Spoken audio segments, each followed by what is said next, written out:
We all know the dream California sells, don't we? It's a promise of endless summers, of sunshine and fortune painted on billboards and sold in Hollywood scripts. It's a land of shimmering opportunity, a place where millions have come to chase a future. But if you know where to look, just beneath that sunny surface, you'll find a map of nightmares.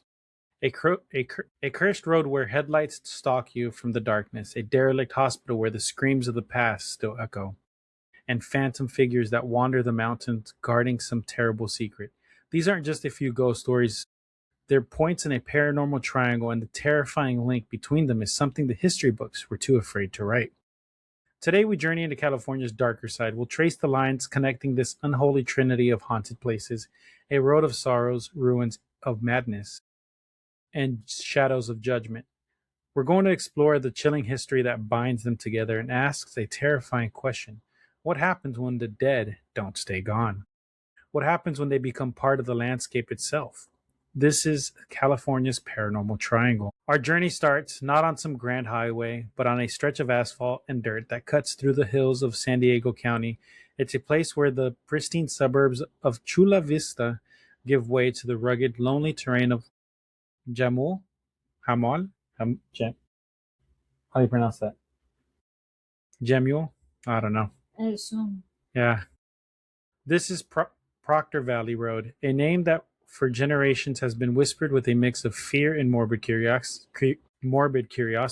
To drive it at night is to feel a primal kind of isolation. The streetlights just vanish, plunging you into a blackness broken only by your headlights. The road twists and turns, a narrow ribbon of dirt that seems to swallow the light. It's out here in this quiet, oppressive quiet that the story begins, and on Proctor Valley Road, there are so many stories. The legends aren't new, they're a complex tapestry woven from decades of fear, tragedy, and folklore. Some say the darkness here is ancient, but finding solid historical proof for hauntings is next to impossible. What we do have is a powerful folklore. Tales passed down through generations speak of a wilder time with local ranchers telling stories of finding their cattle bizarrely mutilated. While these tales of strange ritualistic patterns are a cornerstone of the lore, they exist as local legend, not as documented historical fact. They established a foundation of dread that would only grow, because in Proctor Valley, the lore has a way of becoming frighteningly tangible. Maybe the most infamous resident of this road isn't a ghost, but a monster, the Proctor Valley Monster. Descriptions are maddeningly all over the place, a testament to pure eyewitness terror. Some accounts from the 60s and 70s describe a classic Bigfoot type, a 7 foot tall hairy humanoid striding through the chaparral. It's a cryptid that fits a familiar, deeply American mold. But other stories they paint a far more grotesque picture. There's the bizarre legend of the monster appearing as a disarranged cow, an entity whose body parts seem to be all in the wrong places, a walking violation of natural law.